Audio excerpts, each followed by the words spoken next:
السلام علیکم دوستانو، شیردل تخنیکی معلوماتی چینل ته ښه راغلاست. الله تعالی دې وکړي د صحت او عافیت جامه پتن ولرئ. دوستانو، که غواړئ خپل د سولر پینل جنشن بکسه یعنی د ډیوټو بکسه خراب شوي وي او ستاسې سولر پینل ولټ او امپیر د سولر پینل د واټ مطابق نه وي، نو تاسې دوستانو څنګه کولی شئ بدون د جنشن بکسې څخه په اسانه طریقه او په ارزانه قیمت باندې خپل سولر پینل پخپله په خپلو کورونو کې ترمیم او جوړ کړئ او د 5 نه تر 10 کالو پورې بیا د دې خپل سولر پینل څخه استفاده وکړئ. نو دوستانو، زه غواړم په دې هکله ستاسو سره مختصر او عمومي معلومات شریکم ترڅو تاسې ته ګټه او پیدا ورسیږي او تاسې وکولی شئ پخپله خپل سولر پینل په خپلو کورونو کې ترمیم او جوړ کړئ. نو ستاسو څخه مې غوښتنه دا ده چې دا ویډیو مه مس کوئ، تر اخره پورې وګورئ. دوستانو، راځو ټاپک او موضوع ته. کله چې د سولر پینل جنشن بکسه خرابه شوي وي او د دې ولټ او امپیر د واټ د سولر پینل مطابق نه وي، نو دوستانو کم ویرونه چې د سولر پینل څخه جنشن بکسې ته راوتلي دي دا به د کټر په واسطه باندې د 1.5 انچ په اندازه باندې کټ کړئ او د دې نه وروسته به تاسې بیا د کټر په واسطه باندې جنشن بکسه یعنی د ډیوټو بکسه به د سولر پینل څخه کټ کړئ، ختمه به یې کړئ او د دې نه وروسته به بیا تاسې د پیشکش په واسطه باندې دا لرې کوي. نو دوستانو، کله چې تاسې دا لرې کوو د دې سلکان ټوپ پاتې شو، نو بیا به د کار په واسطه باندې د دې نه سلکان ټوپ لرې کوي. هغه سلکان ټوپ چې جنشن بکسې د کلکېدو لپاره استعمال شوي وي، د دې نه وروسته بیا تاسې کاویه او قلایي راوالئ او هغه پینټونه چې تاسې د سولر پینل څخه راوتي او تاسې کټ کړي هغې باندې به ټانکې ولګوئ، ټانکې به پخې کړئ او د دې نه وروسته به بیا تاسې 6 امپیره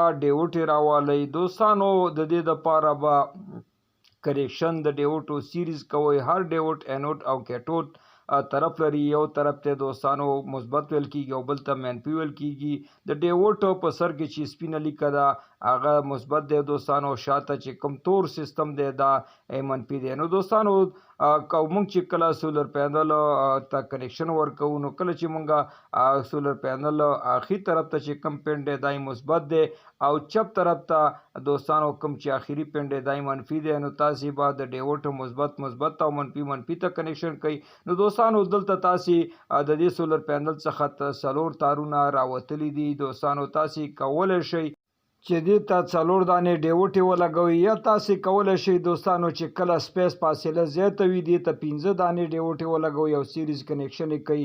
د دې نه وروسته بیا تاسې دوستانو دې ته ویر کنیکشن کوئ او ویر به ورته دوستانو که غواړئ ستاسې ویر هیټ نشي، ګرم نشي، زر ډیمیج نشي، خراب نشي او کاربون نشي د منځه لاړ نشي، نو دې ته کوشش وکړئ سوچه د مسو ویر ولګوئ ترڅو ستاسې دپاره لانګ ټایم کار وکړي، د ډیرو کلونو لپاره کار وکړي.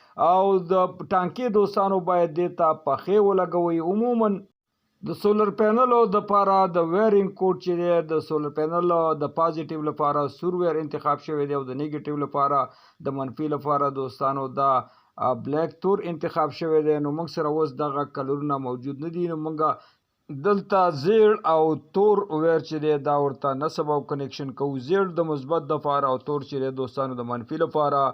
د دې نه وروسته به موږ تور او سپین میجک دوستانو دا به راوالو په خپل منځ کې به مکس کو. کله چې د دې کلر مکمل تور شي نو بیا به دوستانو په هغه ډیوټو باندې او په هغه کنیکشنو چې موږ ورته ډیوټې کنیکشن کړي دي د سولر پینل هغې باندې به نصب کوو، هغې باندې به اچوو. د دې نه وروسته به دې ته ټیم ورکوو 1/2 ګنټه، د نیم ساعت نه وروسته به دوستانو بیا دا سولر پینل د لمر وړانګو ته ږدو او بیا به دوستانو د دې شارټ سرکټ ګورو، د دې امپیر به ګورو د سولر پینل چې د دې امپیر صحیح دی که نه دی. نو د ډیجیټل ډیسی کلیمیټر په واسطه باندې موږ کولی شو د سولر پینل امپیر چیک کو.